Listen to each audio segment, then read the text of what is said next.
So our speaker comes to us today.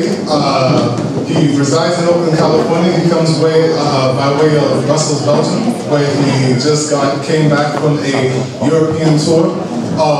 He got his start on Deaf Poetry Jam, and his two recent albums are called The Meccan Openings and The Median Openings, which can be found on his website, AmirSulaiman.com, and downloaded for free.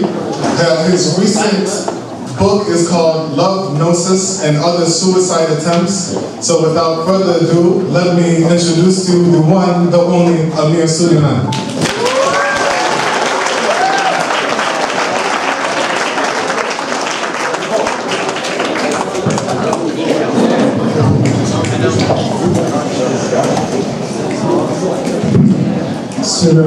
Assalamu alaikum.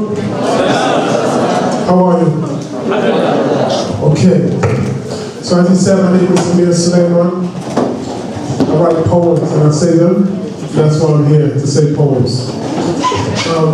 Whatever poems that I'm going to say for you this evening, I've heard them all before. So it's not terribly exciting for me in that kind of way. I've heard all the poems before.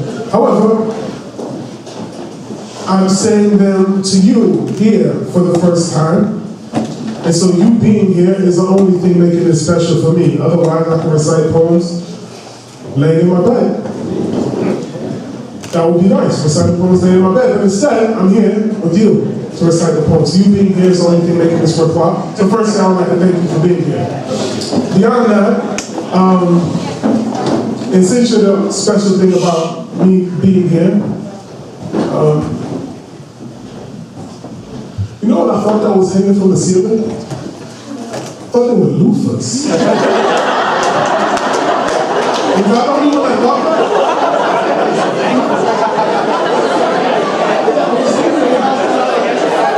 I was like, what kind of like bathing theme is it called? Is this a hygiene theme? I'm glad we got that straight away. But it's just paper, it's just decoration, right? Okay. Sorry about that straight away. Okay, so because you being here is the only thing making this worthwhile for me, and making this valuable for me, I would love for this to be more of a conversation and not just a presentation. So it's not required that like I say the poem and you're quiet and I stop and then you clap and then you're quiet and then I recite and you're quiet and then I stop and you clap and then we can do it like that. We can do it like that. I've done it like that before. It's possible if you're into that type of thing. But what make me happy, because you are the only reason this is worthwhile for me, but this was a conversation instead of a presentation. So if you have any questions or comments or concerns at any point, I would like you to feel free to express them. If there's generally no throwing chairs or anything sane and reasonable, I think we can accommodate each other. Do we have agreement in that? Yes. And that was probably about 27% of the population here. We need consensus here. So we're going to have a conversation. I can't have a conversation by myself. That's a monologue. We want a conversation. Huh? So we can do that together? Have a dialogue instead of a monologue? Yes. Have a partner. Okay. And one more before we get started. When I was in Europe, I came down with something. So if, I sound a little funny, I get to coughing or I sound stuffed up, that's what that's about. So please pardon me, and I hope we get through this nice and smoothly together.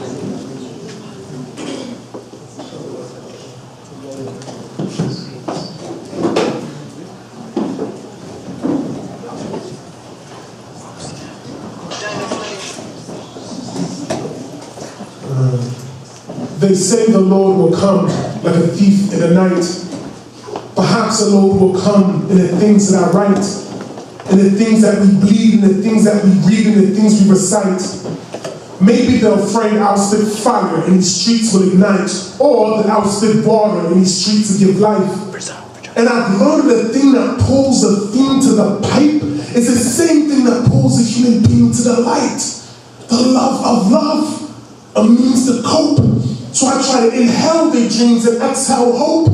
Homeboy said, when the people either feel it or don't, you can inhale their dreams and exhale hope, but you would have chew coca leaves and spit out dope. And that reminded me of a passage, and I quote, Allah will not change the condition of a people, and today change the condition is what's within themselves. End quote. Inshallah, I won't falter. Steady rock of Gibraltar, swift traversing waters. Verses I've authored, I offer as a solemn sacrifice upon the altar in order to alter the current conditions of our sons and our fathers. And they say we need more black mayors and black lawyers. I say we need more black John Mayers to win Grammys for singing songs about our daughters, because we are caught in a culture of defeatism, worshiping victims and martyrs. We are not victims, but victors of we but witness our honor, our brilliance, our resilience, and our beauty is farther than pimping hoes, tricking dough, Gucci and Prada. From Scio Street to Simpson Road, we are shook in the trauma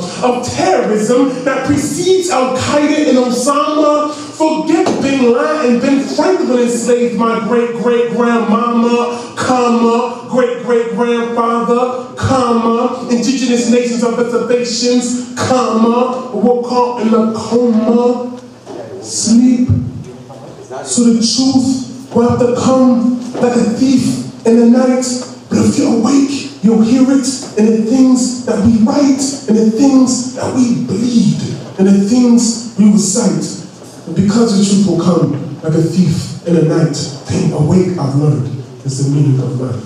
Ball!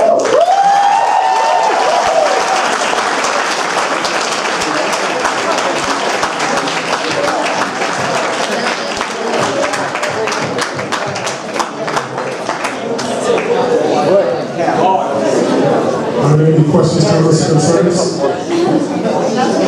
Everybody okay?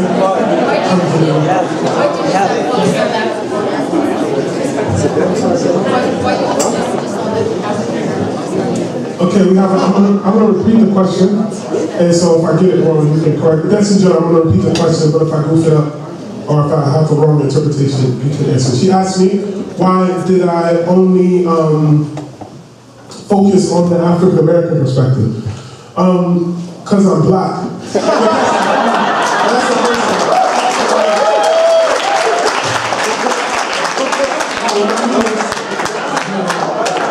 What I mean is,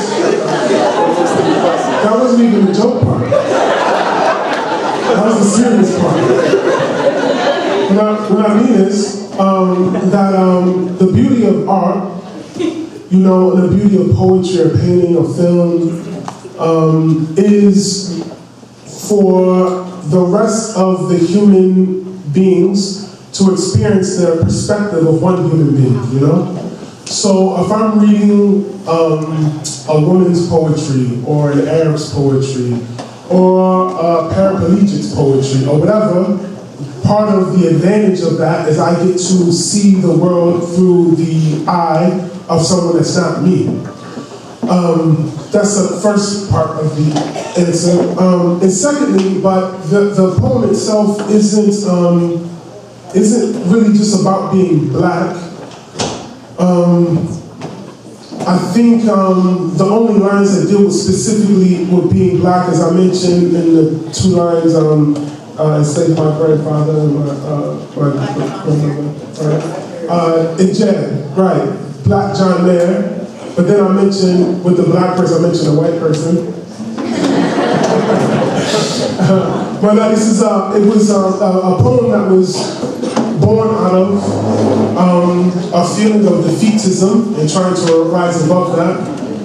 And so it is more to say that just as much as we need political power, and whoever we is, in this particular instance, I'm talking about black people, but no, that's not even true. And whoever you are, and particularly if you are an oppressed people or a minority group, that part of it is political power. We need more black mayors and black lawyers. We need more black John Mayers who are Grammys for singing songs about our daughters. That the power of art and the cultural contribution, in many ways, oftentimes even more effective than political positioning and leveraging. So it was more about that discussion in general. Any other questions, comments, concerns? Yes, sir. My name is Sulaiman. Amir mentioned that what it means to man to be a what did you mean by that? What type of hope? In the poem, I mentioned love as a means of emancipation. Is that the word you use? Emancipation, and what kind of love is this, and what does that mean? So in the poem, I say, I've learned that the thing that pulls the fiend to the pipe is the same thing that pulls the human being to the light. The love of love, a means to cope. So I try to inhale the dreams and exhale hope. What I've discovered through my life and my studies and my experience and just, I've arrived at the point that I realized that love is the only thing that can heal and is the only path to true victory. So not just political victory, not just financial victory, not just militaristic victory, but rather for the heart truly to be liberated from all of hate and jealousy and envy and revenge. For the heart to become free from that is the only way to truly win. Because if even someone obtains some sort of physical victory over someone else, but in that person's heart they are still harbored, they are still weighed down by the hatred of the person, even though they defeated, then that person still has leverage on them because there's a place in their heart that is weighed down by that. But if one can come to love totally, and to love wholly with the whole self without reserving anything, then this person will be utterly and totally liberated no matter the political or financial condition. The heart will be free. And then from that position, it is an excellent position by which to gain these other freedoms that we are seeking to achieve.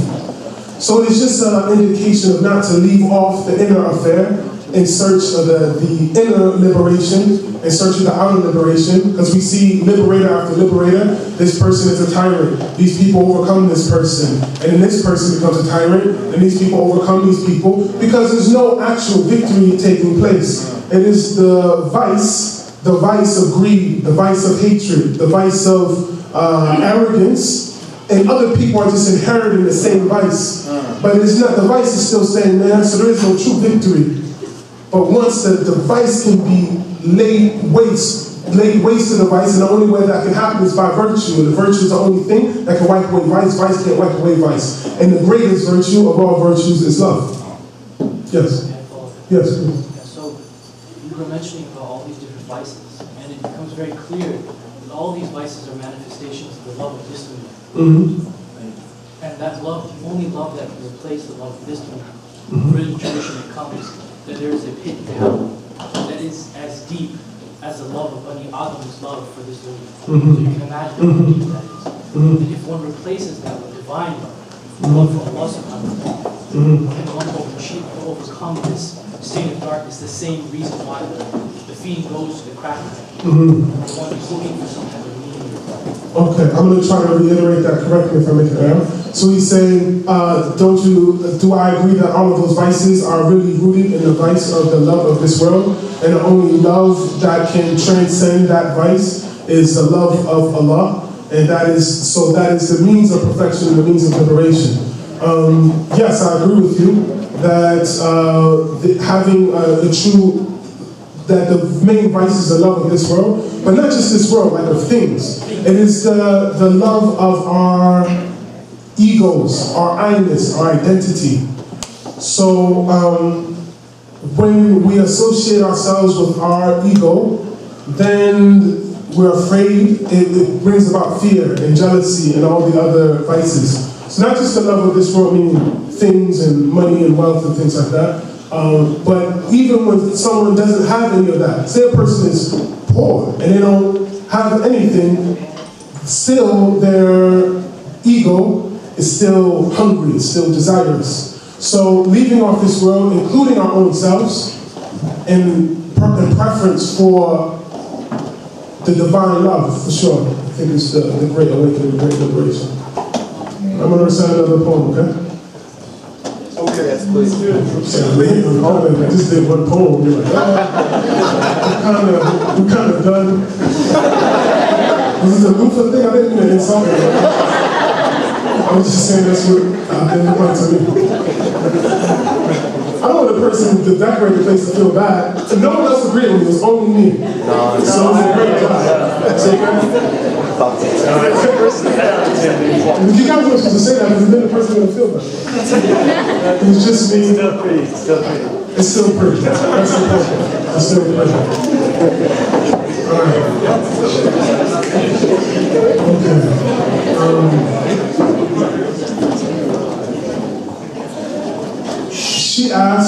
She asked, where is the truth hidden?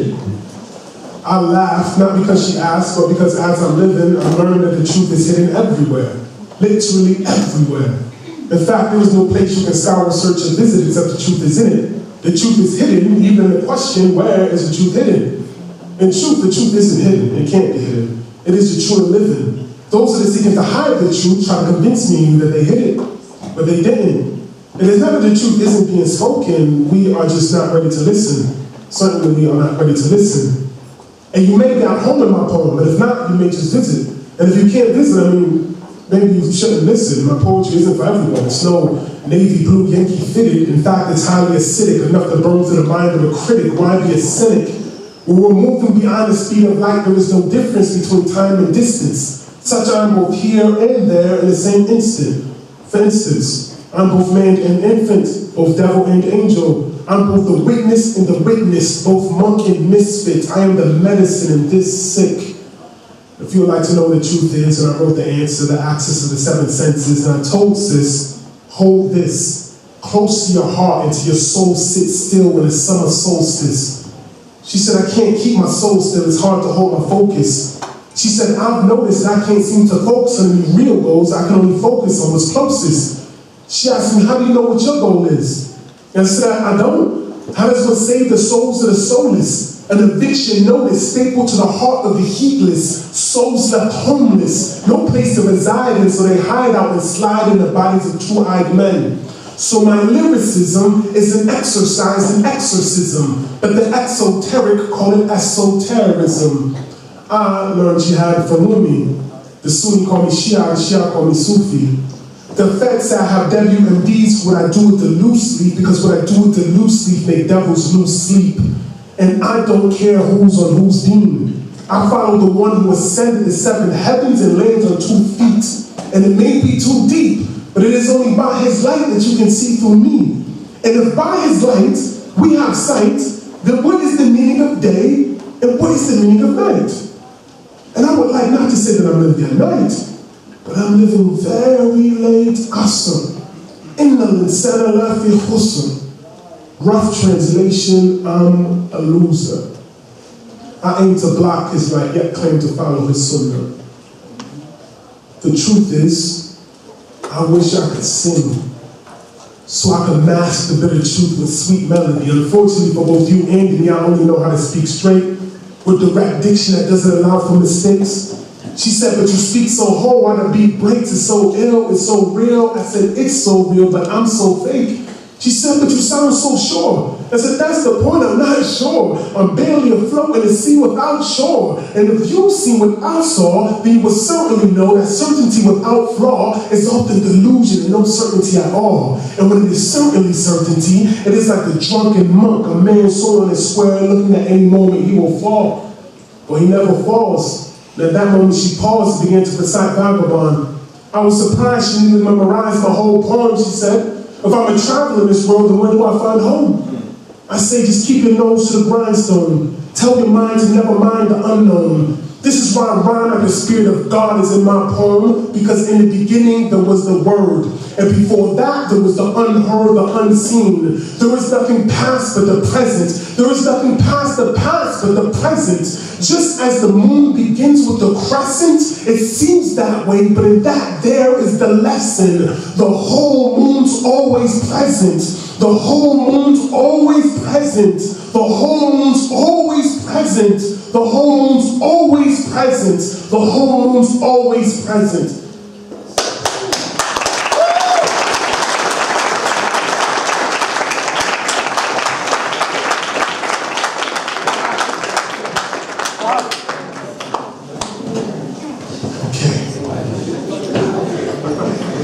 Any questions, comments, concerns?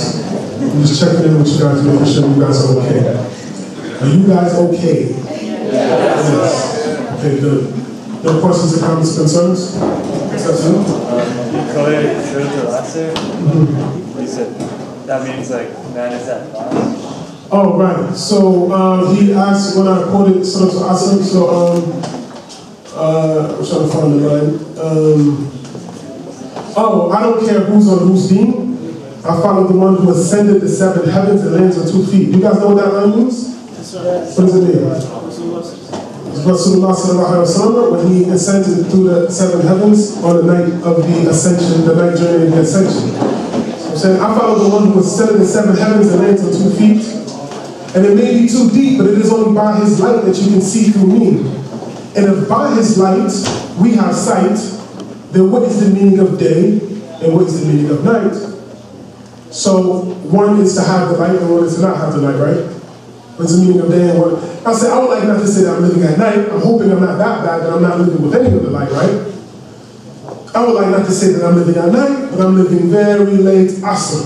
So when I say Asr that time, I mean what? The time of the day.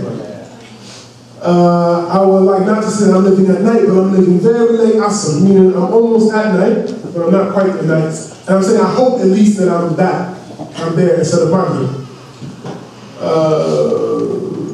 Asr. And then I quote the verse, verily the humankind is in loss. Asr. Verily, right? Rough translation, I'm a loser. So humankind is in loss. I make a rough translation of making a judgment on myself, saying I'm a loser. I aim to block his light, yet claim to follow his sunnah. Yeah? I've assumed that that verse is I'm a loser because I'm making Asr late. That's what it means now too. Every time I've heard you say that, up until now, I was like, wow, homeboy's doing this Asr late. But that's what it means now too. I'm going to adopt that. I'm going to take that on. So next time someone asks me, be like, well, how does 2 mean? Oh, yes, I'm sorry. Shouldn't you have said like the ayah right after it says accept? Oh, he says, shouldn't I have quoted the verse that comes after that, talking about the exemption of the people of poor and lost? Well, because I wanted to make a point about myself, so I just quoted that part for the sake of the point. Yeah? Yeah? Seems a little out of context. How do you do? It's because you only quoted one ayah from outside. That's all right. Why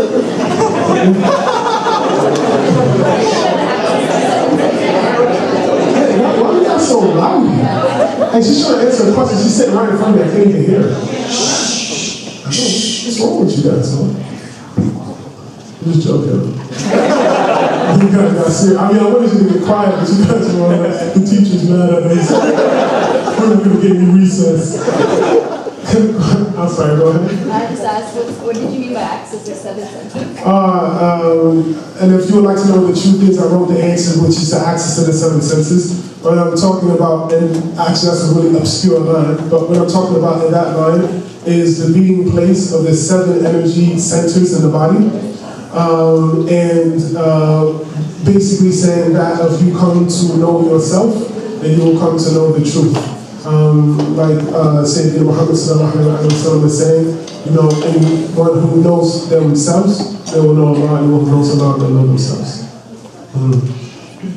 Yes? Who is the she you're referring to? The she pops up a lot in my poems, and she's different times.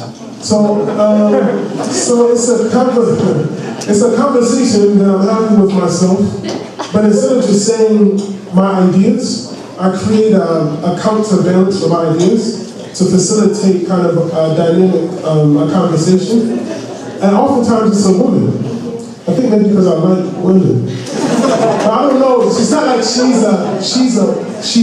Like it's not like she has a name and like someone that I know. It's not like that. It's just like an energy, like a character I made up about the women.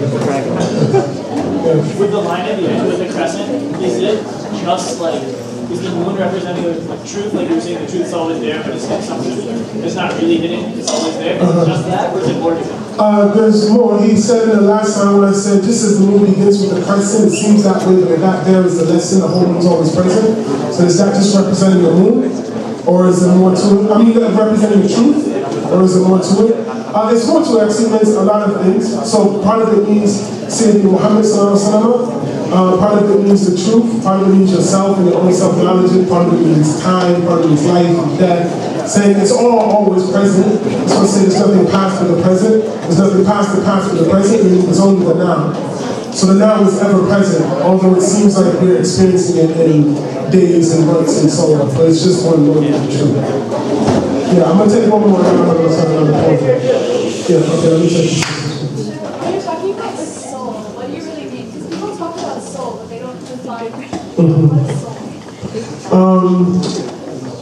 The way I use it in the poetry? I'm trying to remember the line. I say souls left homeless, no place to reside, as they hide out and slide in the bodies of two-eyed men. In that context, I mean, what makes us human? In that context, I mean, what makes us human? And some people, when they become soulless, then they're still walking and talking and they're still functioning as an alive person. But the essential human qualities, like compassion or awareness, they have fallen out of that person. And before that, I sing Sunni call me Shia, Shia call me Sufi. That's I learned you have from esotericism. There's a lot happening in my brain right now. Hold on. Yeah, the exoteric call it esotericism. Esotericism is a word I just made up for that poem. So don't feel bad like if you don't know what the word esotericism means, because I made that up, nobody knows what it means. But it's just a link of the word esoteric and terrorism. But it's to say these people have been emptied of all insight and all human characteristics. That's essentially what it means. Okay, I want you to hold on to your question. I'm going to start another poem. If it's okay with everybody else. And even if it's not, I'm going to do it anyway.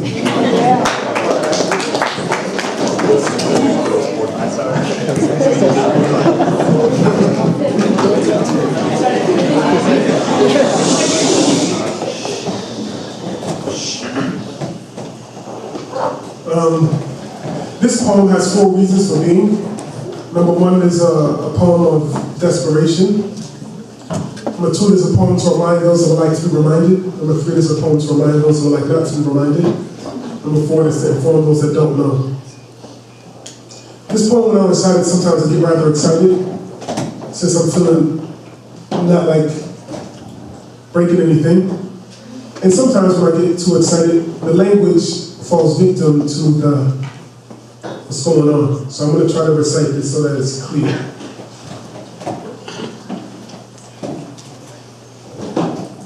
Let's see how that goes.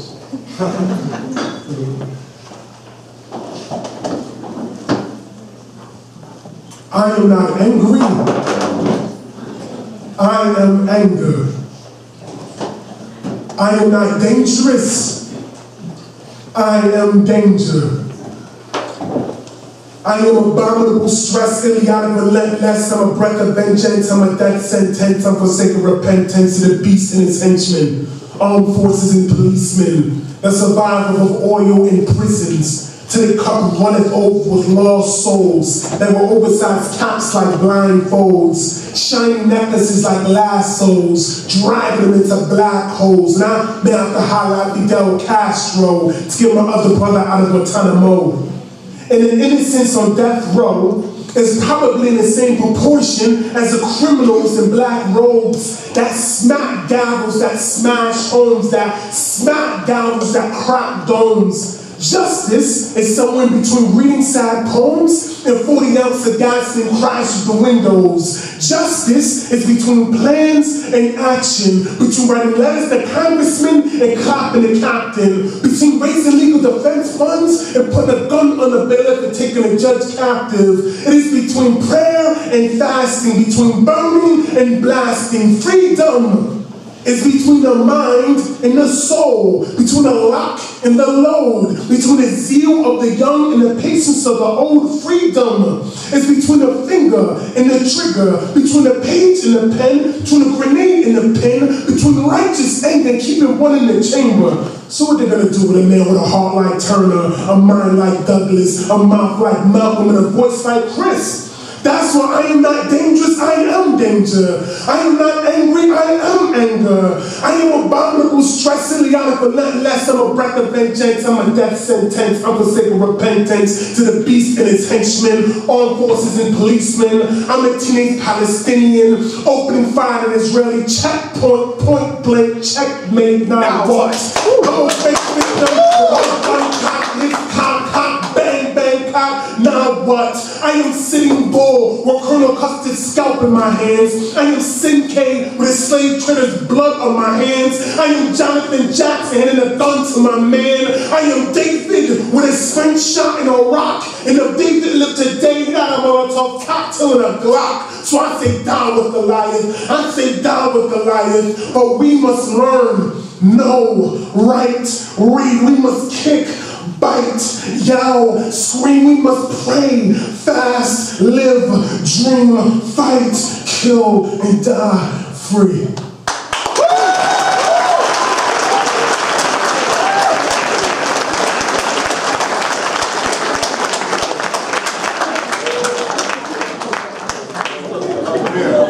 We don't get to snap. I'm into clapping.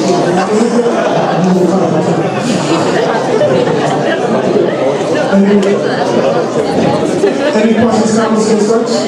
Yes. Was there a voice like Chris? Who is Chris? Yeah. When I say a voice like Flash, he asked me when I said a voice like Chris, what do I mean? I mean KRS-One, who's a pioneer, one of the greatest MCs to ever live. His name is KRS-One. Meaning knowledge reigns supreme over nearly everyone. That's what his name means, the acronym KRS-ONE, KRS-One. You had a question, brother, I'll put it on pause. You said that the Spirit of God is in your poem. What do you mean by that? That's why it sounds like the Spirit of God is in my poem, because in the beginning there was the Word, and before that it was the unheard, the unseen. I said the Spirit of God is in my poem, meaning that the only thing to activate any living thing, the only activity in the universe, is from the Spirit of God, Ruh Allah.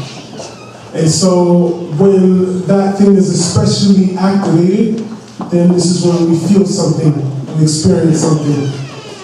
And we find this in some individuals more than others, or some days more than others, or some places more than others. And so saying that the whatever power that you're finding in the poem, know that it's the Spirit of God. How can you find it more places than others? How? Yeah, Or why? Are you using the Spirit of God, you can find it more places than others? Right. Like for example, Its presence, or what I mean is, like for example, in this place where we are right now, it's a nice place. We have a gathering, we have people together, and we're enjoying ourselves, so it's good. But for this place, if this was happening in, say, the city of Mecca, then the spiritual power of that gathering will be different than this gathering. This is part of the ways that the universe is constructed. And then you find that some people, you'll find that Sayyidina Muhammad sallallahu alaihi wasallam, or Isa alayhi salam, he takes his name from that, from the Spirit of God. You find that, like, for lack of a better term, a higher concentration of that power in this particular person. So between people, between events, or between the multiplicity in the universe, you'll find higher and lower frequencies of that reality. Yeah. Everybody good? Yes. Explain what you said about the teenage Palestinian checkpoint. Okay, so he asked about the teenage Palestinian at the checkpoint. I'm a teenage Palestinian opening fire at an Israeli checkpoint, point blank, checkmate, now what? So in that part of the poem, okay, so at the beginning of the poem I'm saying, I'm not angry, I'm angry, I'm not dangerous, I'm danger. So in this poem, it's me, it's not saying this is me, Amir, and my personal beefs with the world, right? I'm saying I'm not angry, this isn't about me being personally angry, this is about speaking about anger in general. So I'm speaking on behalf of the people that aren't myself. So I mentioned a Palestinian, I'm not Palestinian. I mentioned a rape victim, thank God I've never been raped. I mentioned a Native American. I'm sitting bull with Colonel Custer's scalp in my hands. I'm sitting K with a slave trying to blood on my hands. I'm not a slave either. But in all of these, I'm saying this poem is giving voice and reverence for all of these different people's struggles, even though not my particular struggle. So when I mention a Palestinian, he is one in a series of different people, and not just the people I mentioned in the poem, but by extension, I'm speaking about all the people who have experienced something like this before. And so I just, for the sake of illustrating that and the power of the poem, I picked certain individuals. I'm a teenage Palestinian, I'm this slave on a ship, and I'm this Native American, and I'm this, like that. So that's the function of the Palestinian, teenage Palestinian. And checkmate, point blank. You guys know what all that means, right? Point blank, checkmate. Okay. Yeah, did I answer your question? Right there. Oh, yes, sir. The jihad that you were mentioning in the previous poem, esoteric jihad, that you learned from Sulaiman. And the jihad that he taught is very different from the exoteric jihad that you were mentioning in the second poem. Right. Do you think one jihad precedes the other? Do you hear his question? You guys can't hear it over there, huh? She looks like she doesn't even care. I'm ready to take a nap. I heard it so. You were saying that the jihad that I was talking about, Rumi is an N-word jihad, and esoteric jihad is the word he used. And then there's another one that's an exoteric, or an outside struggle, and they're different. And saying, do I think that one precedes the other? Both being necessary. Both being necessary, but one precedes the other. It's kind of a trick question, not that you're trying to say a trick question, but it's complicated to answer because the only way of doing the inner work is with the outer world, So if you're going to purify yourself by fasting, it's like you're doing something with your body in order to seek an inward purification. Or if you want to purify yourself by service, then you need creation in order to do that inward purification. Likewise, during the time of our Prophet, and after that and before that, one of the means of inward purification that some people found that inward purification on the battlefield. And that was their way of purifying their ego and liberating themselves from the love of this world, and they would find it there. But we know, obviously, the famous hadith saying the greater jihad, when they were coming back from the battle, he said, well, now we're going to go into the greater jihad. So in some ways, the lesser jihad is first in a strange way because it's lesser and you graduate to the greater. But that's not to say that what we're supposed to do is go, I don't know, burn down something right now. That's not my advice. Someone got that on camera? Hey. Now, I want you to get this on camera. Amir doesn't want to burn down anything. He's just making it, for example, it's just hard. But, but for the work that's all the time, the struggle that's all the time, that never ceases, is the inward work. So whatever, if you're dealing with some outward manifestation of some problem, or some opponent to you coming to love God totally, or if you're dealing with some inner dilemma of something that's preventing you from loving God totally, but the inner work is incessant, it never ceases. For physically fighting, there's times in history when it's good and times in history when it's not. Like for example, again here, it's not advisable for us to go blow something up, obviously, right? So this is a time when there's no good in that. So right now, the work is the inner work. But that never ceases. So even if there is actual war, the inner work never ceases. So the inner work is ever present. Ever present. Yeah. I'm going to read another poem, okay? Okay. I didn't look at the time. How much time have I been talking? Not enough. Did nobody even pay attention? Okay. Lost track of time. All right, I'll do a couple more.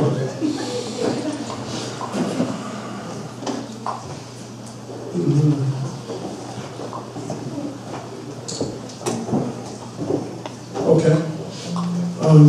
This poem is the brother or the sister of the poem that I just recited. I wrote them right around the same time. they have the same function, but this one is more intimate.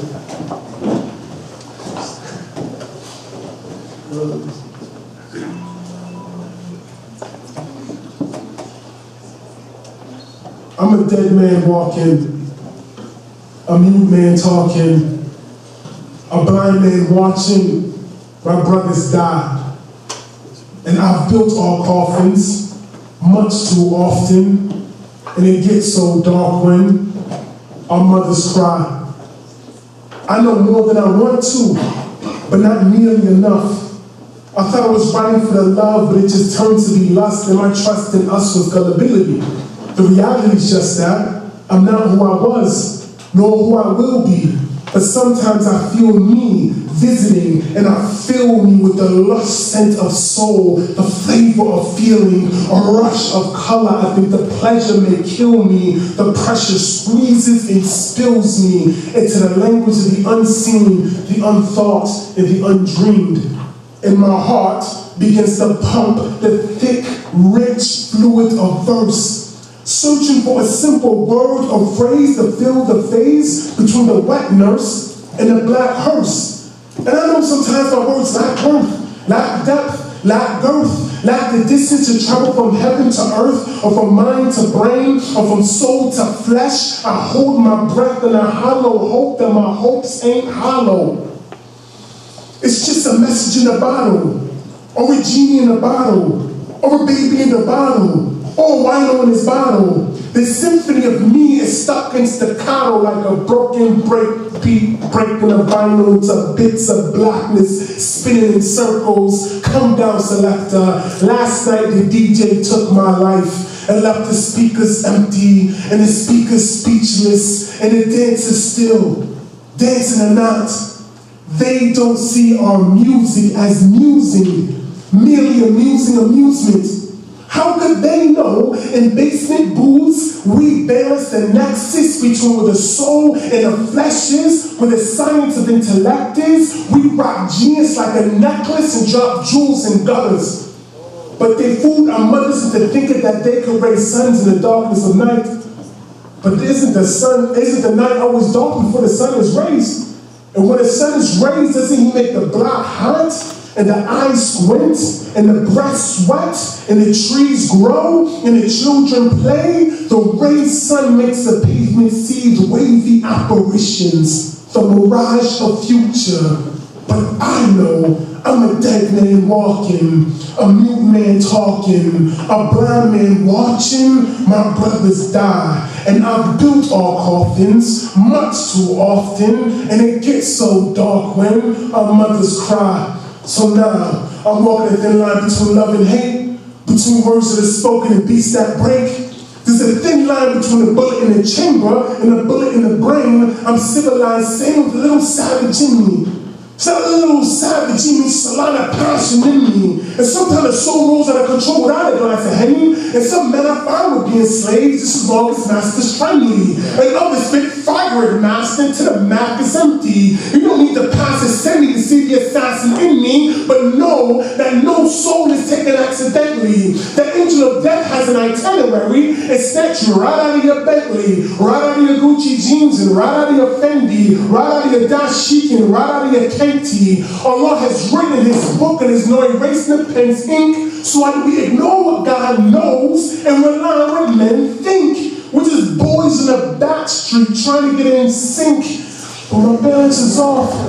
My talent is lost. I've married my aunt, but she's barren, of course, and I can hear in her voice that we're nearing divorce. So before I hear it in court, I may have to kill my dreams and bury the corpse. I should have teared for the loss. I feel like I'm bearing the cross, but my conception is so far from immaculate.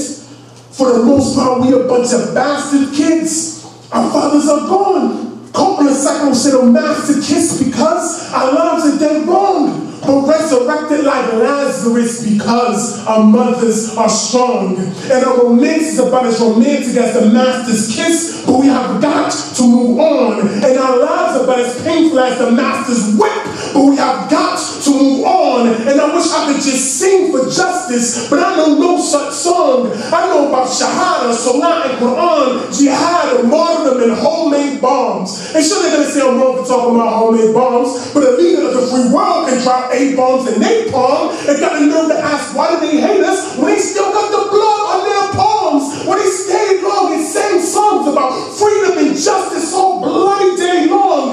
Maybe they live right, but they've got to be dead wrong. And maybe just because I'm so young and headstrong, but right now I'm ready to run headlong into enemy fire with heightened desire, death. I just got the same blood that comes from a lion's chest. I come from a line of warriors that take off their iron vests, unsheathe their swords, and sprint to the thick of the mess. I am begging them now, send me your best. There's only two possible outcomes. One, I can send them to rest, or two, they can send me to my Lord. I like the second one the best, but I will kill the killers and live and settle for less, because I'm already a dead man walking, a mute man talking, a blind man watching my brothers die, and I won't build all coffins, and I will not take part in the death of my heart's kin. I'd rather die.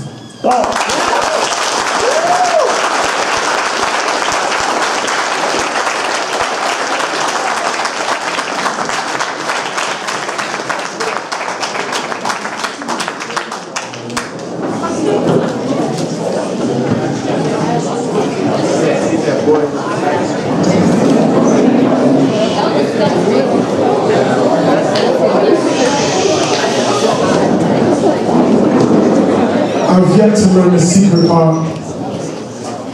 I've yet to learn the secret art of having peace at heart.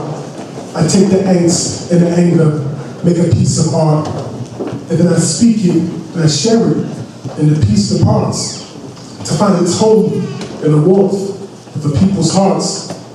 If I don't have peace with me, how can I have peace with God? It's all or nothing. You can't worship the peace of God. In fact, the peace of God's a facade, where the secrets are.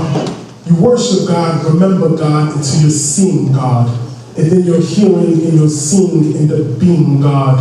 And your hands and your feet in the being God. Human being God. Only if the human beings knew who the human beings are, my Lord. I got a soft spot for widows and killers, for orphans and oracles, for the saints and the sinners. For prophets and niggers, every sword is a picture, every word is a sentence, every sign is a scripture.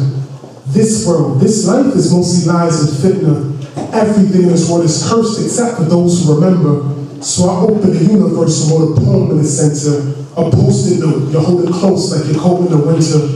This'll make the sky blush and make outer space spasm. Take the head of a devil, turn his castle to a chasm. A 44 magnum within my weirdolasm since before Adam and before Adams. ATOM, ADAM, before BC, AD, AM, PM, call pay, DM, THEM, Wolf Dean, where them, yes, a spirit I could hear, but I couldn't see him. Said play Madison Square, but I didn't believe him. He said you'll sell out the garden, straight Adam and Eve and kick out the devil just to make it even. Thank you very much, ladies and gentlemen, boys and girls.